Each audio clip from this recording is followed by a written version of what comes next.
Em chỉ muốn buông xuôi tất cả mọi thứ, kiểu nó đến đâu thì đến. Em sợ đến trường, em sợ kiểu phải đối mặt với các thầy cô bạn bè. Lắm lúc em chỉ muốn lao ra ngoài đường kiểu để cho xe nó kiểu tông ấy. 12 seconds later. Bây giờ là theo cái hướng mà em đang, tôi muốn lao đầu vào ô tô cán chết mẹ luôn đi. Ok, ok, bây giờ cái hướng đấy là cái hướng nặng nề đấy này. Thế bây giờ lao đầu ô tô, nó đâm cái bẹp mất đi mẹ. Thằng lái ô tô cảm thấy tôi chết mẹ thôi. Tôi chết mẹ, tôi làm cái gì sai không? Bây giờ quả là công an đến, nếu nó giải thích sao cái chỗ nó đéo có camera hay gì hết, phải không? Còn hôm ấy thằng ấy lỡ nó thì mẹ nó nhấn chân ga hay là nhấn chân phanh gì đấy, xong rồi nó bị lên đồn, xong rồi thì mẹ bằng cách nào đấy bố mẹ em lên kiểu đà đảo các thứ, nó bị nhốt vào tù. Em thấy tội của đấy không? Massive, các bạn cho một tràng vào tay. Tháng năm tháng trường đi lấy vợ rồi anh. Muốn được say cùng em. Vỗ tay. Hey guys, Pipi is back. From now on, you can watch all my videos in English subtitle. It's really great, right? So, how to do it? Just go to Setting, Subtitle, and choose English if you want. Thank you very much, and hope to see you soon.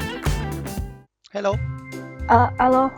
Hey. Em chào anh và tất cả các bạn khán giả đang xem chương trình ạ. Em có đang ở nước ngoài không?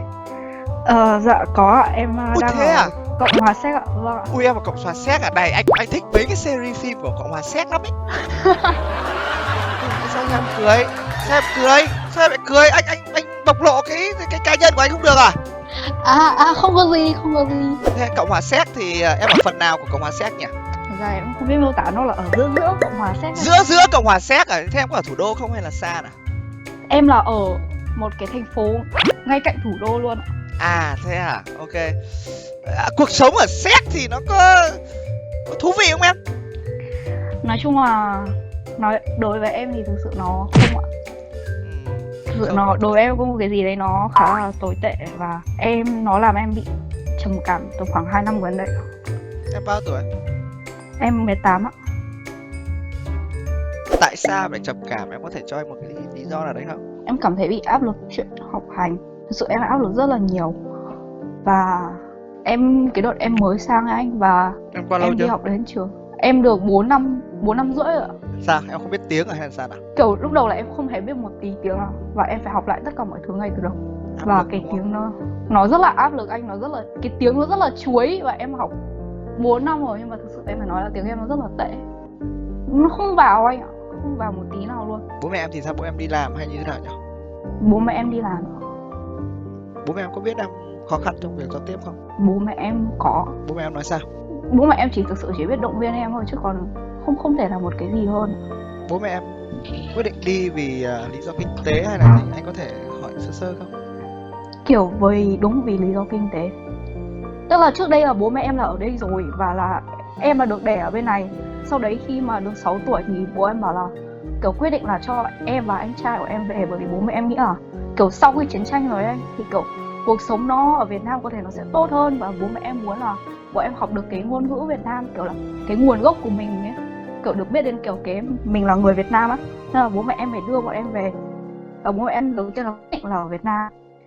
Nhưng mà sau một thời gian kiểu cảm thấy kiểu kinh tế Việt Nam nó không được ổn, rồi bố mẹ em lại quay trở lại bên này và kéo theo bọn em sang. Có lẽ là mỗi người một cái suy nghĩ và một cái quyết định trong cuộc sống, nhưng mà nếu là anh thì anh chắc anh sẽ không làm thế, bởi vì cái khó khăn của em bây giờ trải qua bên Séc nó sẽ rất là chật vật, bởi vì có vẻ như em rất là khó để hòa nhập đúng không? Đến cả nói bây giờ còn khó đúng không? Em thật sự em không rõ nữa, có thể là thế thật. Nhưng mà em có hay chăm đi học không? Cái này anh hỏi đấy mà em giận thì em thử em. Ngày trước không, em không nghĩ gì đâu. Thực ra thì kiểu ngày trước em rất là đi học và em rất là thích học.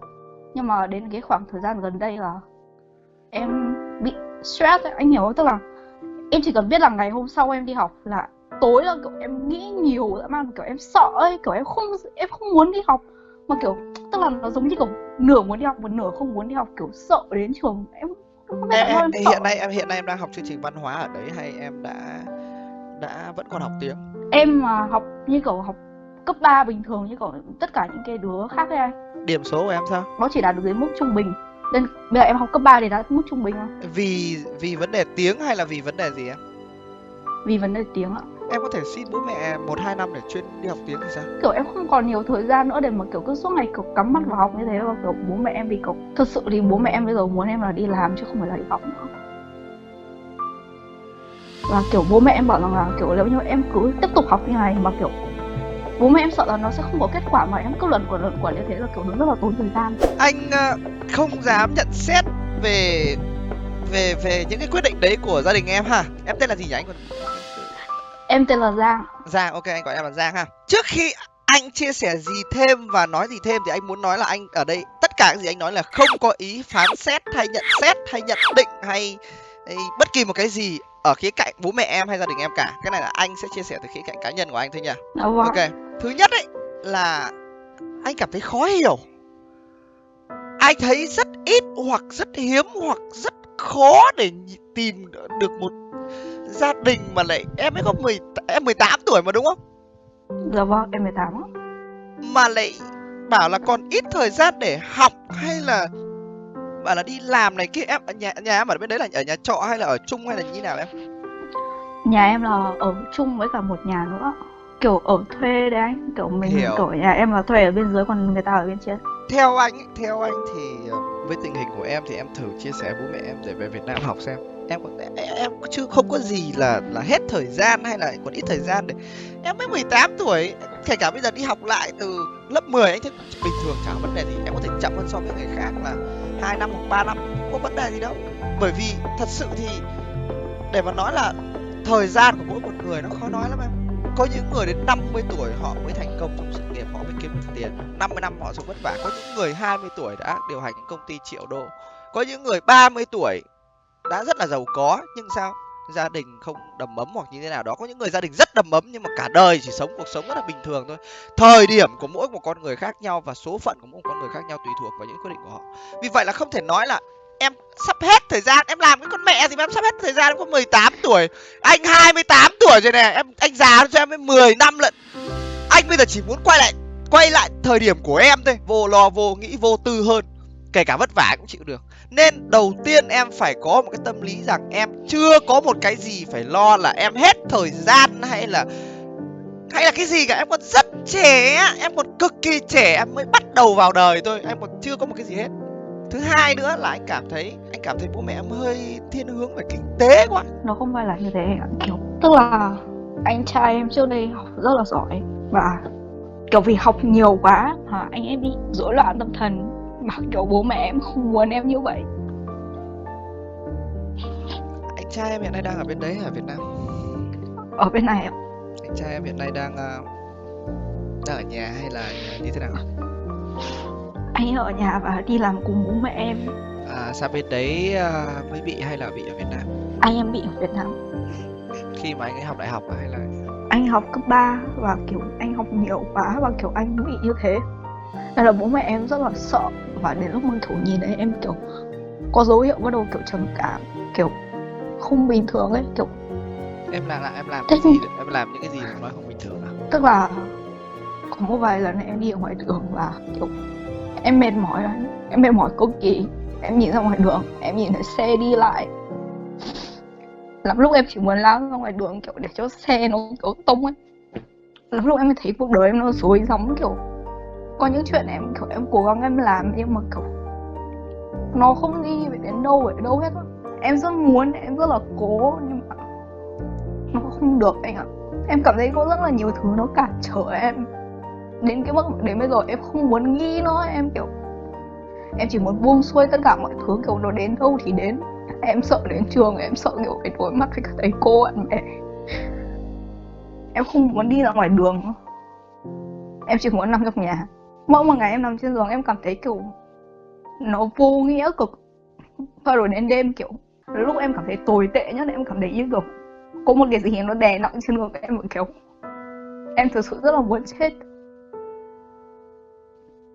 Bây giờ cũng là ở bên đấy là bây giờ là mấy giờ? Dạ ở bên này tầm gần 5 giờ rồi, 5 giờ chiều. 5 giờ chiều hả? Thế chuẩn bị ăn cơm cháo rồi chưa? Em không, nói chung là em ăn cũng vớ vẩn lắm anh. Thế ai nấu cơm nào? Em nấu cơm hay ai nấu nào? Thi thoảng là em nấu mà thi thoảng Em biết nấu luôn. bố mẹ em. Em biết nấu. Em nấu được mà. Em nấu được món gì Em nào? nấu. Em nấu được món gì em thử kể anh nghe xem nào. Em nấu cơm bình thường, rán trứng, kiểu dạng ăn những cái món nó rất là kiểu Có nghĩa là trứng rất là 7 bình món, thường. có nghĩa là em nói là em nấu được món trứng 7 món đúng không? Vâng, trứng 7 món đấy. Trứng 7 món đấy, có nấu được món nào thịt không nào? Em làm được thịt kho tàu. Thịt kho tàu, có cái gì nữa nào? Em làm sườn xào chua ngọt. Sườn xào chua ngọt, cái gì nữa? Có làm được món nào gà không nào? Gà luộc ạ. Gà luộc. Bố mẹ em làm nghề gì nào? Bố mẹ em chỉ là công nhân bình thường ạ. Công nhân bình thường. Thế anh trai em cũng đi làm với bố mẹ đúng không? Dạ vâng ạ. Ok, thế mọi người về thì cũng tùy ca đúng không? Dạ vâng, tùy ca. Thế là về tối qua những cái ngày mà em nấu thì bố mẹ em có ăn không? Bố mẹ em có. Bố mẹ em có à? Thế nấu thế ăn xong mình có ăn hết không hay là ăn cho con em vui thôi, em phải để ý. Ăn hết ạ, ăn hết ạ. Ăn hết. Vậy là có nghĩa là nấu cũng được đúng không? Thế ai rửa bát? Anh em ạ. Anh em rửa bát, thế các em chỉ nấu thôi à? Dạ vâng, em là nấu thì anh em rửa bát. Vậy là em nấu xong là quảng mẹ đấy. Ai ăn còn tao lên tao phòng tao nằm tao tiếp tục áp lực đúng không? Dạ vâng. Ok. Bây giờ tối nay này. Bây giờ chúng ta sẽ cùng đi 2 hướng, thử xem là mỗi hướng nó sẽ đi đến đâu nhá. Cho mình chọn. Em lúng túng đúng không? Bây giờ. Dạ vâng. Dạ Bây vâng. giờ là theo cái hướng mà em đang, tôi muốn lao đầu vào ô tô cán chết mẹ luôn đi. Ok. Bây giờ cái hướng đấy là cái hướng nặng nề đấy này. Thế bây giờ lao đầu ô tô nó đâm cái bẹp mất đi mẹ. Thằng lái ô tô cảm thấy tôi chết mẹ thôi. Tôi chết mẹ, tôi làm cái gì sai không? Đúng không? Bây giờ quả là công an đến nếu giải thích sao cái chỗ nó đéo có camera hay gì hết. Phải không? Còn hôm ấy thằng ấy lỡ nó thì mẹ nó nhấn chân ga hay là nhấn chân phanh gì đấy. Xong rồi nó bị lên đồn, xong rồi mẹ bằng cách nào đấy bố mẹ em lên kiểu đà đảo các thứ, nó bị nhốt vào tù. Em thấy tội ở đấy không? Tội nhưng mà kiểu em nghĩ là nó Không. sẽ không như thế bởi Từ vì từ, đây là nó từ- không cố tình nó đâm vào. từ từng cái một em cứ bình tĩnh, nó không cố tình đúng không? Thế tiếp tục, thằng đấy nó cũng là một thằng hay là một con bé nào đó, nó cũng đang cảm thấy cuộc sống áp lực lắm đây này. Tự dưng bẹp cái thì chết mẹ rồi.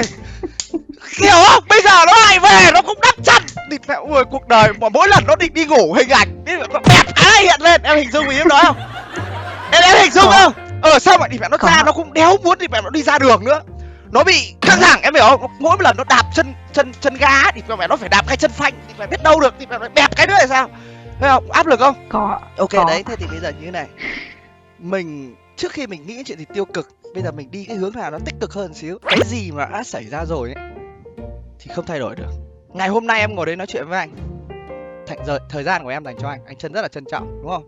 Duyên là chúng ta ngồi với nhau. Ngày mai ấy, chưa chắc anh đã ngồi nói chuyện với em, cũng có thể anh sẽ ngồi tiếp tục nói chuyện với em.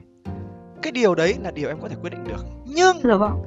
chưa chắc em bảo là em muốn nói chuyện với anh đã nói chuyện với em, bởi vì anh cũng có cuộc sống của anh, rồi các cái vấn đề về địa lý, thời gian và rất là nhiều thứ khác. Có rất là nhiều thứ trong cuộc sống này, không chỉ cứ cố là được, không phải cứ muốn làm là được, nó còn tùy thuộc vào rất là nhiều yếu tố. Chỉ chuyện đơn giản rằng em bảo là em muốn nói chuyện với anh thật sự, em tâm sự với anh vô tư, tại sao anh không nói chuyện với em? Chỉ cái chuyện đơn giản như vậy thôi, còn chưa chắc đã được. Em hôm nay ngồi đây nói chuyện với anh không phải là người nổi tiếng, nhưng hay là bất kỳ cái gì đấy ghê gớm cả, nhưng thời gian em với anh dành cho nhau, đúng không? Ngồi đây nói chuyện em được khóc, được chia sẻ ra, anh cũng được lắng nghe một câu chuyện, có đáng trân trọng không?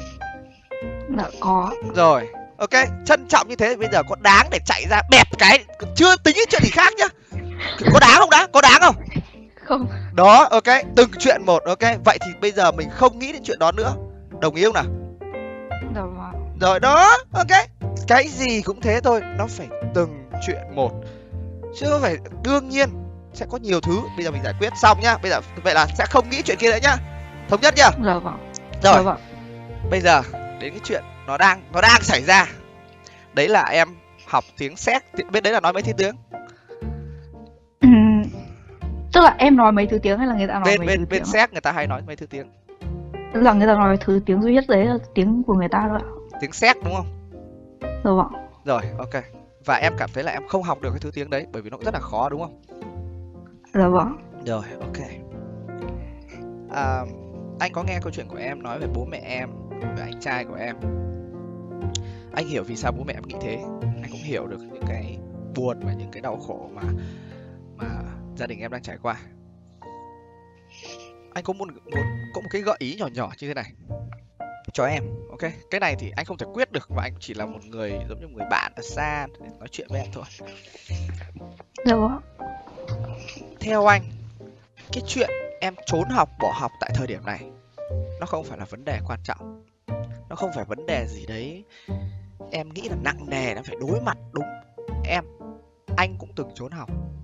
Năm anh 27 tuổi rồi, bố anh có khi giờ này cũng đang xem anh. Ai cũng sẽ có những khoảng thời gian, đặc biệt là ở cái lúc mà chuyển giao về độ tuổi ấy, 18 đến 24, đấy là độ tuổi mà lớn chưa ra hẳn lớn, bé chưa ra hẳn bé, trách nhiệm thì chưa muốn đối mặt nhưng mà muốn trải nghiệm. Thế thì bây giờ là lúc những cái chuyện như thế nó xảy ra, nhưng không phải là điều tệ, nó chỉ là những cái bài kiểm tra em có vượt được qua hay không, thì em sẽ có nhiều trải nghiệm sống, em sẽ mạnh mẽ hơn, em sẽ tự tin hơn, đồng ý không? Còn nếu em không vượt được qua thì cũng không phải là em không thể trở thành một cái gì đấy ghê gớm. Ok, có thể cái khoảng thời gian đấy của em nó chưa tới và cái cách làm có thể nó chưa đúng. Thế bây giờ anh có một vài gợi ý như này, có 3 gợi ý dành cho em nhớ nha. Em đồng ý với anh một việc như này nữa thì anh mới nói nào. Là thứ nhất là không nói cái vụ tiêu cực ấy nhá, không, kể cả cảm xúc cũng không. Ok, dù có như thế nào ấy chăng nữa cũng không được, cứ còn được sống, còn được cố gắng thì phải cố gắng. Rồi, ok. Cái điều thứ hai đấy là khoảng đâu đó 1 tuần hoặc là gì đấy, em cứ nhắn tin, anh sẽ trả lời lại bây giờ em bắt đầu cảm thấy như thế nào, em nên như thế nào, đồng ý không? Dạ vâng. Ok, cho đến khi mà em tìm được ra một cái phương án nào đó và em đi theo con đường đấy. Bây giờ anh có 3 gợi ý cho em nào. 1, em nghe theo lời bố mẹ em, đi làm. Đừng nghĩ rằng đi làm ở tuổi 18 thì phải làm cái gì đấy ghê gớm. Nếu như em nghe theo bố mẹ em đi làm, kể cả McDonald's là xuất phát điểm, thì đấy chính là xuất phát điểm của em. Ok? Dạ vâng.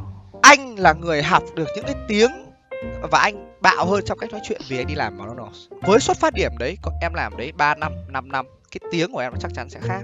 Không đủ để trở thành một cái gì đấy như là giáo sư, tiến sĩ, bác sĩ, nhưng đủ để giao tiếp với khách hàng, giao tiếp với lại nội bộ. Và kinh nghiệm của em làm cho em đủ cởi mở ra thì em có thể lên quản lý, có thể lên trưởng cửa hàng. Gợi ý thứ hai nha, đấy là em có thể đề nghị bố mẹ xem xét cho về Việt Nam một thời gian. Có thể về Việt Nam và bắt đầu lại chương trình cấp 3 hoặc là đi học nghề hay là cái gì đó. Và sau khi em có nghề, có một cái gì đấy trong tay, em mới quay lại Séc. Trong thời gian đấy em vẫn dành thời gian để đi học tiếng Séc ở Việt Nam. Cái hướng đó thì nó sẽ vất vả hơn cho em, này đôi khi em sẽ nhớ nhà, nhưng mà em cần phải mạnh mẽ bản thân ở khía cạnh gia đình, nhưng mà em sẽ dễ thở hơn ở khía cạnh học hành. Và cái cuối cùng đó là em tiếp tục đi học. Cái tiếp tục đi học này thì anh để cho em tự suy nghĩ là nót, bởi vì anh cũng không biết chương trình bên đấy khó như thế nào, chưa kể là còn thứ tiếng khác nhau nữa. Và anh cảm thấy được là nếu như thật sự mỗi người sẽ có một cái hay riêng, một cái giỏi riêng. Nếu như cái việc học không phải là việc phù hợp với em ở bên đấy với cái thứ tiếng Séc nhé, chứ không phải là em không thể học được. Em hiểu ý anh không? Dạ vâng, em hiểu ạ. Thì cũng không cần phải quá cố, nhưng đấy cũng là một cái gợi ý để mình tiếp tục phấn đấu. Thì có 3 gợi ý như thế, thì theo em là gợi ý nào là hiện nay thì em đang cảm thấy thích hơn nào, cảm thấy thoải mái nào? Em nghĩ là nó sẽ, trong gợi ý là em sẽ cố gắng, một là em sẽ cố gắng tiếp tục học, cái thứ hai là có thể là em sẽ đi làm. Rồi, ok. Anh nghĩ rằng chuyện này em nên nói chuyện với ba mẹ. Thống nhất là tí nữa sẽ xuống hay là tối nay xuống ngồi nói chuyện với bố mẹ, rồi sau đó nói cho anh biết xem là tình hình như thế nào ha. Dạ vâng ạ. Rồi, ok. Sao bây giờ thấy sao, cuộc sống thấy sao rồi? Nói chuyện xong thì cảm thấy như thế nào nào? Nói chung là em cảm thấy là kiểu có một cái gì đấy nó tích cực hơn ạ.